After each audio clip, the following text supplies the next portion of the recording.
Okay, magandang araw sa inyo lahat ng Roadmap PH. At ngayong araw na ito ay pag-uusapan natin yung magiging laban ni Mark Vicelles versus Albert Francisco. Tapos, i-breakdown din natin yung magiging laban ni Paciones versus Renemar Cuarto. Okay, gusto ko talagang i-breakdown lahat ng laban kasama yung kay Roda at kay Benny. Pero yun, medyo kinapos na sa oras at by the time na i-upload ko tong video na to, siguro isang araw na lang before yung laban. So, hindi ko na talaga mabibigyan ng oras yung ibang fighters. Pero, again, good luck sa lahat ng fighters na lalahok sa card na to. Okay?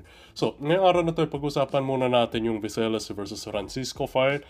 Dalawang magagaling na southpaws. I'm not sure if both of them, or I'm not sure if Francisco is undefeated. Hindi ko na-review yung kanyang record. Pero tingin ko si Francisco is a ring prospect much like Vicelles. So this is gonna be a good fight. And based on what I've seen, he's more of a brawler than Vicelles. Vicelles is more of a tactical counter puncher. So good battle or good matchup right here that we have in our hands. So, tignan muna natin yung paboritong shot na tong si Albert Francisco, which is yung overhand left. Okay, so makikita natin yun dito. Baba lang natin yung quality para mapabilis ng konti yung pagtakbo ng video. So dito makikita nyo yung overhand left, boom. Or actually, hindi niya ito paboritong shot. This is actually the shot that he gets hit the most with. Ang resto dito makikita nyo, kasi mahilig siyang tumira sa katawan and mahilig din siya mag-catch and shoot. So as soon as he feels your punch touching his elbow or his glove, lagi siyang kumakounter sa side na yun.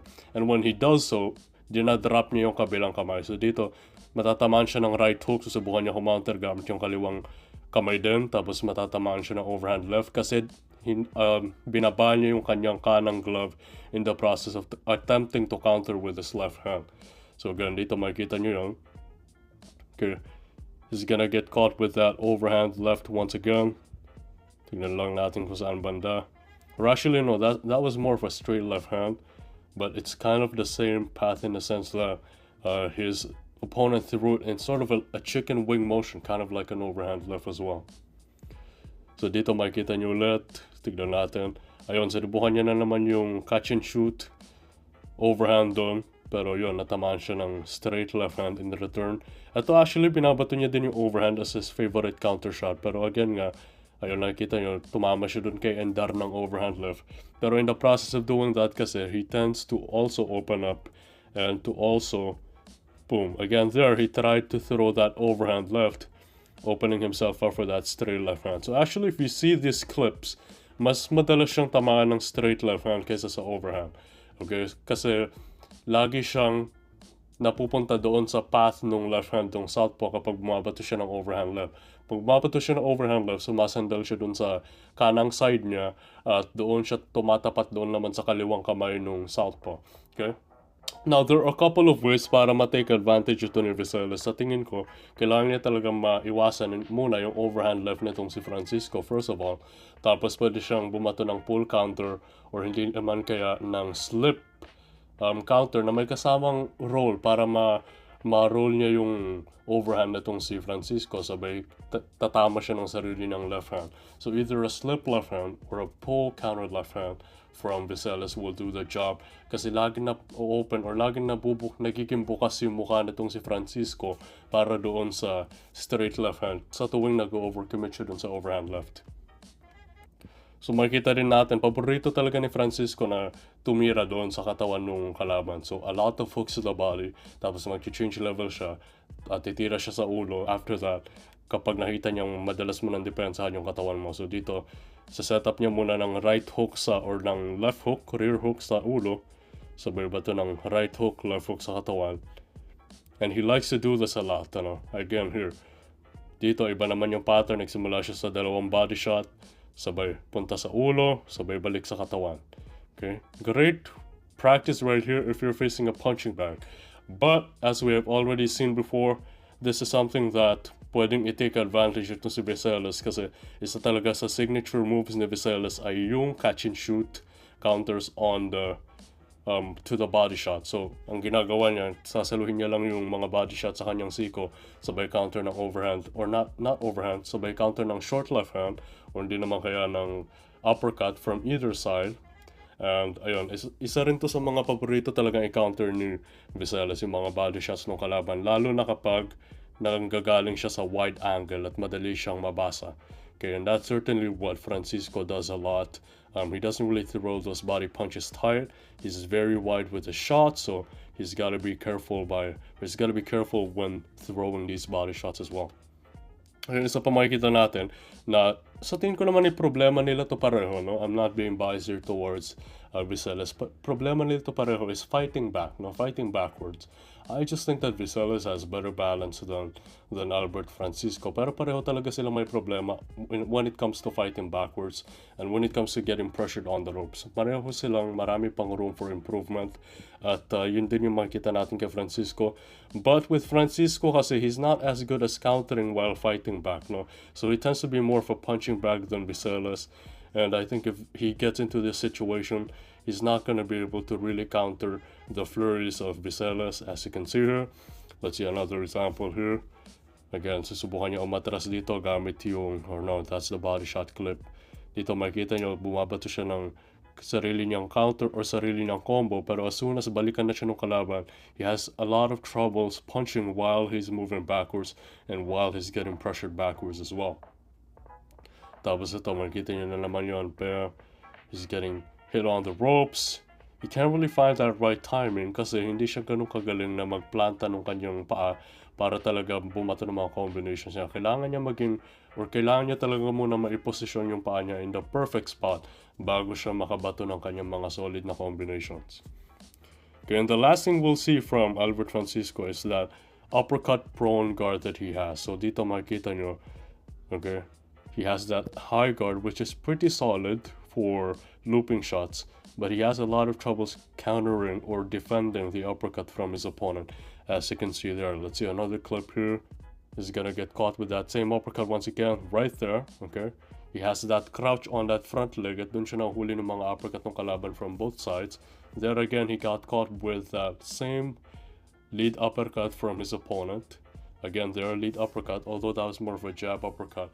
And again, I think that this is a punch that Vicelles can look to land as well on the inside, on mid-range. I mean, pareho namang range kaya niyang iland yun. And so let's get into my prediction now. Not much clips, to be honest with you guys. I tried looking for more clips that would represent this fight a little bit more, or that would be applicable to this fight a little bit more, pero nahirapan talaga akong maganap. So this was the best fight that I could watch. You know, it showed the weaknesses of Francisco while also showing some of the potential strengths that he may have against Vicelles. So let's get right into my prediction. Okay, now Vicelles, as we know, has been cut I think twice or three times in the past couple of fights, and with the wild style and the wild tendencies of Albert Francisco, I'm scared that that cut might open up again when they get into those headbutt situations or close range situations. So, here's what I think. If the cut does not bother etong si Vicelles, and if the cut does not open up again, I got Vicelles winning via decision, okay? Not via knockout, unfortunately. He's gonna be much better off of being just economical, although I understand that he wants to make a statement after the past fights that he had na umabot lang sa decisions. I do understand that he wants to make a statement as well by knocking out etong si Francisco. I would still say that Francisco will be able to withstand all of that and win via, or not win, and survive a decision. I go with Vicelles via decision on this one. And so that was it. I'd go Vicelles via decision. Would it be close? I think so. It's gonna be close because etong si Francisco naman has the stamina to go. I think it's a 10 rounder or 12 rounder, I'm not sure. But he has the stamina and the experience to go that long, and he's not gonna have any problems with his conditioning. So I got Vicelles here via decision. Punta na tayo sa next fight, which to me, no offense kay Vicelles at kay Francisco, but I think Cuarto versus Paciones is a much more intriguing fight. So move on na tayo doon, and let's go into that next fight. Let's go. Alright, so next fight na tayo, Paciones versus Cuarto, which is actually more intriguing than, to me, no, more intriguing to than Francisco versus Vicelles. Understood, Vicelles yung main event, and we want to give them as much shine as we can. But the attitude and the marketability of this kid, Paciones, is just through the roof. No, napakalaki ng potential ng bata na to. Switch hitter, and he has a lot of flashy moves in the ring that is definitely entertaining to the people, both with the people who like sweet science and both with the people who like those flashy knockouts as well. So let's get right into this. Una natin makikita dito kay Paciones, he likes to dip on that right side to set up that right hand. Okay, so here you're gonna see him throw a jab first, slip, kahit wala naman talaga siyang iniiwasan na counter, he likes to slip on that right side para makapag-gather siya ng enough momentum para dun sa kanyang right hand. And so here you can see him doing that here. Jab, slip, sabay bato ng kanan, although medyo natakpan yun ng referee. Again, here you're gonna see him. Let's see if he sets it up with a jab or not. He went right into the slip right here. Boom, slips, takes his head away from that line, and then shoots sort of an overhand right. Kind of wild right there. And he tends to also take that back foot with him whenever he throws those wild slip crosses. Again, there he slips, throws an overhand, and then takes an L step right away to his right side. Okay, so good movement right here from AJ Paciones. Now, the next thing we'll see, very reminiscent naman ito kay Nonito Donaire, ay yung bait check hook. So dito makikita nyo, ibebait niya yung kalaban niya na bumato gamit yung high guard. Sabay, bam, right there. Good check hook attempt pero hindi tumama. And then 3-2-3 right away after niyang mag-miss. So he doesn't just get discouraged from missing one shot. He always follows it up. High guard here, boom. He feels that right hand touching his left glove. Anong ginawa? Yun, left hook agad. Check, left hook. Bam. Okay. Let's see another one here. High guard. Again, he feels that glove, or he sees his opponent swinging that right hand. Check hook agad. Although hindi naman siya tumatama, pero it still keeps his opponent cautious whenever he comes in, or whenever his opponent comes in. Kasi lagi nakabang yung check hook niya yun. Here you're gonna see him get hit with a jab. A slight flaw, hindi naman ganun kalaking deal para sa akin. But he tends to get careless with that jab as well. Boom, especially in mid-range when he doesn't step in. He likes to throw that jab, bam, gets hit with it. And the reason why is because his right hand is mainly focused on kind of blocking that left side or that right side of his face. He's not really used to using it in order to parry the jab of his opponent. He uses it more to protect the right side of his face para dun sa mga potential left hooks ng kalaban. Okay, and that's why he's not really as good at defending jabs as he is with defending left hooks. As you can see there again, he throws that jab, kind of gets lazy with it, and then he gets hit in the process of throwing it as well. Then here you can see him get caught with a right hand in the middle of his check hook. So let's see this one. Boom, he gets tagged right there with that right hand. And then he tried to counter with a check hook, but the right hand landed first. So this is one timing flaw that Rene Marcuarto can take advantage of. Kasi although naman mabilis yung left hook na tong si Paciones, yung right hand is laging maglaland bago yung check hook. So if you can beat the check hook with your own right hand, that could be to your advantage as well. Now, we're gonna look at the switch exit na laging ginagawa nitong si Paciones. Every time he misses that wild shot, he always switches sabay exit.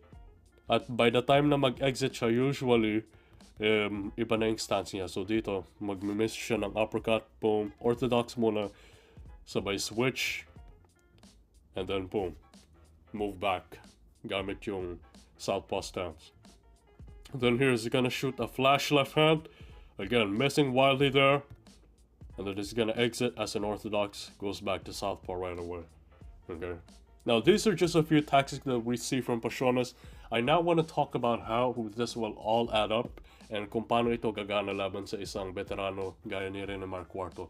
Well, Rene Marcuarto is more of a boxer puncher. He does have some bounciness to him, especially nung kabataan niya, meron siyang bounciness to him. He gets wild at times, and he likes to throw straight punches as well as body shots.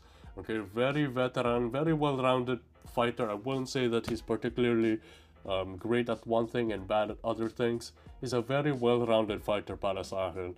And the only way that I can see Paciones winning this fight is by making it a boring fight. Okay, if he tries to fight fire with Renemar Cuarto. I don't see this one really being a close fight.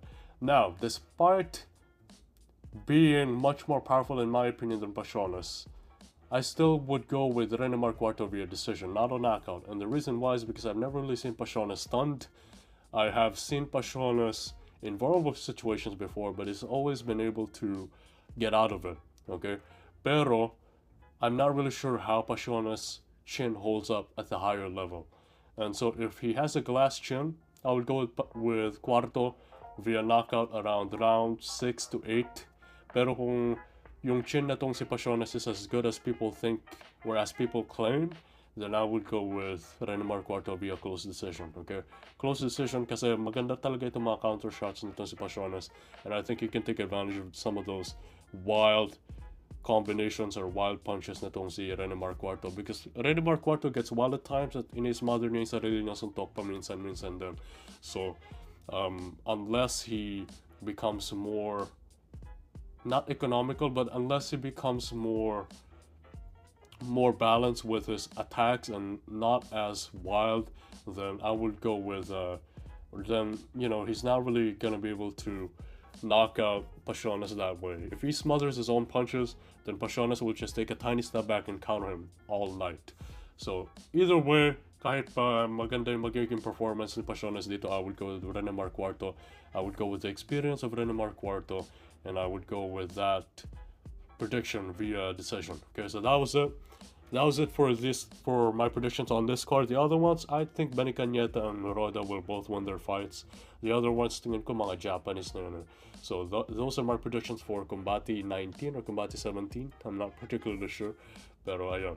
Subscribe if you're new. Join my Patreon if you want to. Meron akong main channel, Ring Road Map. At meron akong IG, Chris Bravo IX. Okay, so check nyo na lang yun, and I'll see you guys soon. Peace out.